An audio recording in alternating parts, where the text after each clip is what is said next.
Good morning, children. Welcome back to English class. So, children, today we are going to do one wonderful poem which is an act between King Akbar and Birbal. Yes, children, this is lesson number 11, One World, written by Safdar Hashmi. So, I would request you all to kindly take your new voice textbook, page number 113, and also a notebook so that we can underline few important words and also understand what is the meaning of these words.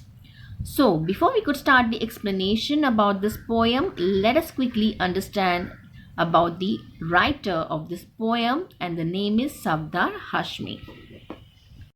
Children, Safdar Hashmi was born in the year 1954 and he died in the year 1989. Now, he was a playwright and director, best known for his Work Street Theatre in India.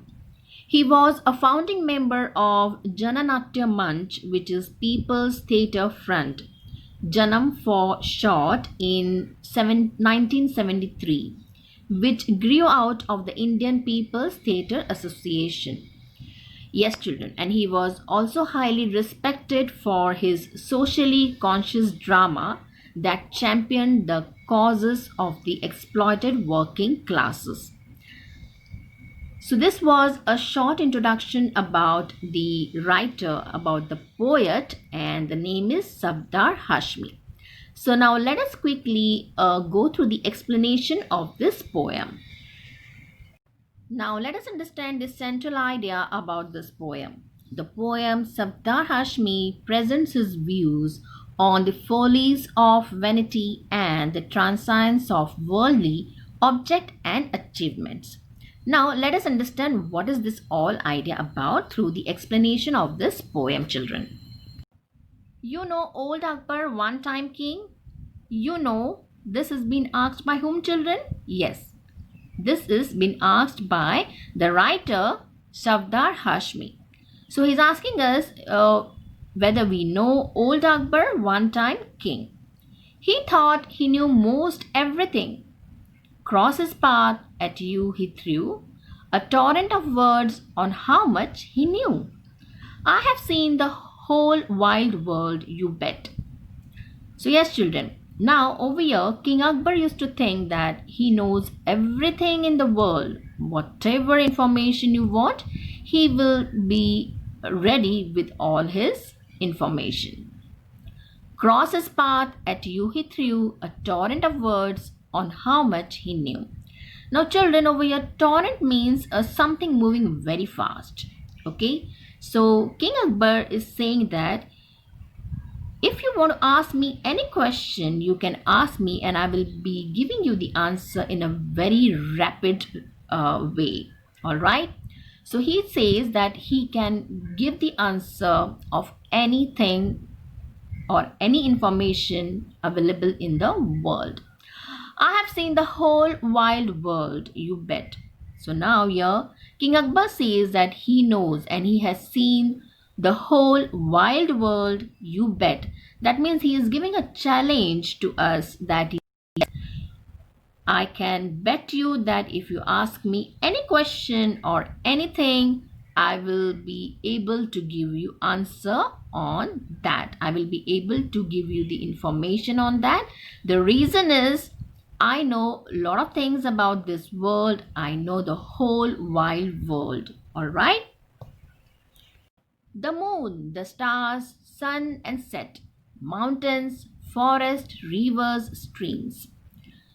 So King Akbar thinks that he knows a lot of information, or he knows a lot of things about the moon, the stars, the rising of the sun, then the sunset, mountains, forest, rivers and streams. Well, he also has got a lot of information about islands, oceans, the wave that gleams. Now, children over here, the waves that gleams means something which shines very brightly. So yes, he also knows the waves that shines brightly. He knows about town and village, big and small, house and hearth. I have seen them all. Now, children over here, hearth, the meaning is the area of the floor around the fireplace in a house. So, yes, he means to say he knows about the town, he knows about the village, the big, the small.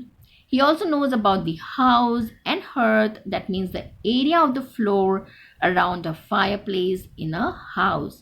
So, I have seen them all. So, yes, King Akbar says that he has got wonderful knowledge about all these things in the world.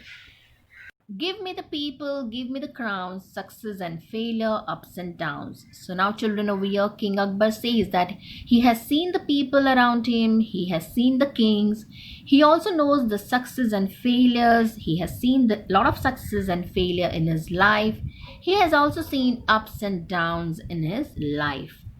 Drums and cymbals, playing cards, theatre, entertainment, all of the arts. Now, drums and cymbals. Now, cymbals means this is a musical instrument, children, which is played in the form of a thin, round metal plate. Okay, and generally, this has been played by hitting it with a stick or hitting two of them together. All right, so this is an instrumental musical instrument basically. So drums and cymbals, yes, so he also knows about them. He also knows the about the playing cards. He knows the theater around him, he knows the entertainment, and he knows all sorts of the arts. I have watched the wheel of politics turn. Saints and sinners, what's left to learn? So he has also seen the wheel of politics turn. That means, to give you an example, children, imagine now there is a person who became a king, but however, due to some tragedy, this particular person is no more a king. So yes, so that means he wants to say that he has seen the wheel of politics turn. Okay, so he also knows the saints and sinners. That means he have seen good people and bad people also around him. So now he is asking what's left to learn. That means he says that he knows everything around the world. As far as I can see, all of this belongs to me. So now, children, over here, King Akbar thinks that as far as he can see, everything belongs to him. King of the world, am I, say I, this one truth nobody dares deny. So he says that yes, he is the only king in the world who has got lot of knowledge about everything in the world. And yes, he also says that this is the truth and nobody can deny that he is the only king. So this particular stanza actually reflects, saying that King Akbar is actually feeling very much proud of himself, that he is, actually having a lot of knowledge and information about this whole world.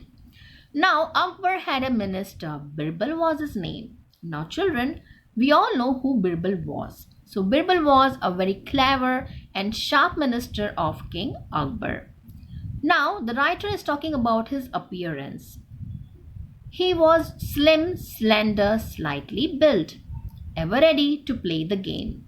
That means Birbal was always ready to give the solutions for any kind of problems. So, yeah, the writer says now Akbar had a minister, Birbal was his name, slim, slender, slightly built, ever ready to play the game. He saw the bug his king had caught. He was sharp, not one to miss. So now, children, what do you mean by bug over here? Bug means an illness. So now, Birbal actually saw that his king was suffering from an illness. And what was the illness all about, children? Yes, it was about, feeling pride of himself. So, illness of pride. He was sharp, not one to miss. So, Birbal was really sharp and he couldn't miss, and he was very clever to guess that yes, my king is actually suffering from an illness. Pride it was, he knew for sure, that made the Badshah speak like this.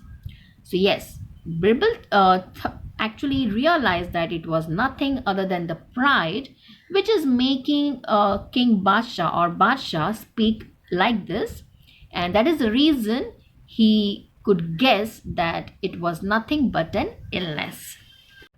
One day, a stroll King Akbar took across the rambling palace ground, and right there in the courtyard tripped on someone that he found. Red with anger, Akbar got, he unleashed a mighty jab.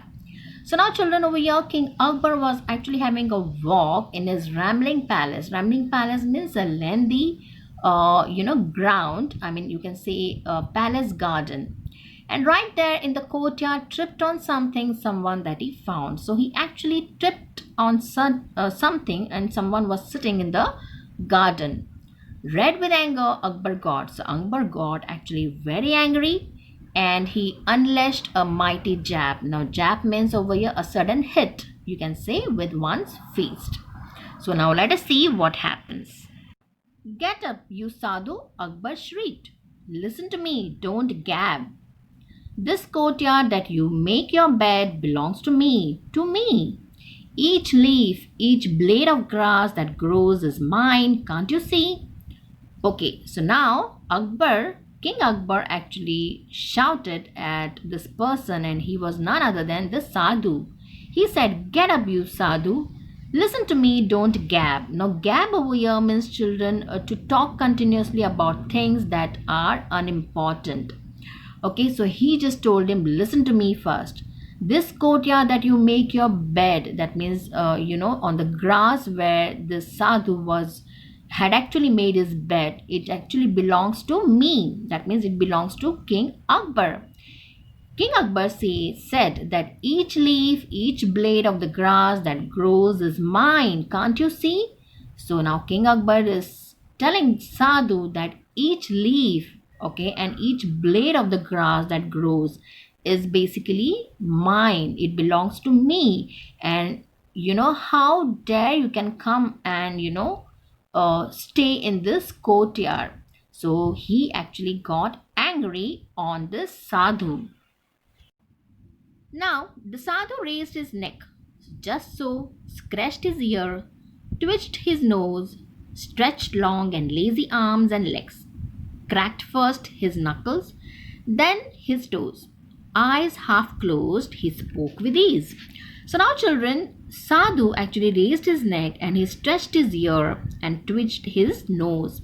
He also stretched his long and lazy arms and legs, and he also cracked his knuckles, then his toes.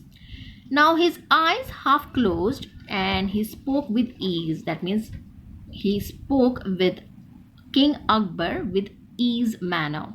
And he just asked him, each blade of grass so fresh and green is yours, you say. And then to tease, deluded you have been.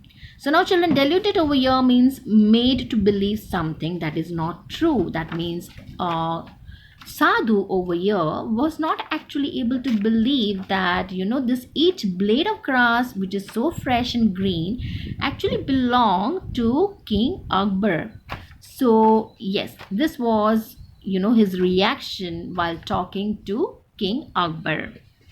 Akbar growled and growled some more. Get up, you make me sore. The grass, the green, all the leaves and hives of all the honeybees. Each minaret in Fatehpur, my friend, all the walls from end to end. So now, children, over here, minaret means a tall, thin tower on a mosque. So now King Akbar started growling, and he told Sadhu, get up, you are making me sore. The grass, the green, and all the leaves, and of course, even the hives of all the honeybees, and also the tall and thin tower on a mosque in Fatehpur, my friend, all the walls from end to end, this all things belongs to me. He also said dome, window, every door, stone on rock and sand on shore, every bit of grit and grime is mine, all mine, only mine. So yes, children, King Akbar actually continued stating that even the dome, the windows, every door, stone on the rock and sand on the shore, every bit of grit and grime, that means every bit of particles of sand and even the dust particle is also belonging to him. So it belongs to him only and no one else. So this particular stanza actually, tells us that how King Akbar was really feeling proud of himself. Okay, so let's see what happens in the next stanza. He opened wide his half shut eyes. The sadhu stroked his beard, parted his lips as if to speak. Now, over here, children, Sadhu actually opened wide his half shut eyes, and then Sadhu stroked his beard and parted his lips as if he wanted to speak something. Then pursed them tight as if he feared in a scared and little voice. So now, children, over here, pursed means brought the lips together tightly into a small circle, especially to show any kind of a disapproval or doubt. Yes, of course, even Sadhu was a little bit scared and he spoke in a little soft voice. One question only, sir, he said. So that means over here, Sadhu started asking question to King Akbar, and he asked him, I just want to ask only one question, right? So now let us see what is the question all about. Now, Sadhu asked the question, how many years have you lived here in Fatehpur? King, born and bred. In this palace, Akbar said, in this palace was I born. In this palace, Akbar said, I saw my very first born. So that means Sadhu asked question to King Akbar, how many years you have lived here? So in Fatehpur, King Akbar said that yes, he was born and brought up in Fatehpur in the same palace, and he opened his eyes even in the same palace. Now, who was king before you, Badsha? Trumpets sounded in whose glory? So now his second question was, before your birth, who was the Badsha, and under whose name the trumpet actually sounded in glory? So yes, the question was that before the birth of King Akbar, who was ruling this particular palace, and under whose name the trumpets were actually sounded in glory. So this was the question asked by the sadhu. Now let us see what happens, children. So yes, children, now we will end part 1 of lesson number 11, One World, written by Shavdar Hashmi. So now, children, what you need to do is you are supposed to go through the stanzas, all the stanzas that we have completed, and also go through all the important words that we have done. And yes, below the link, we have given you a worksheet. Make sure that you solve the worksheet. All right. So till we meet you for the next session, take care, children. Bye-bye.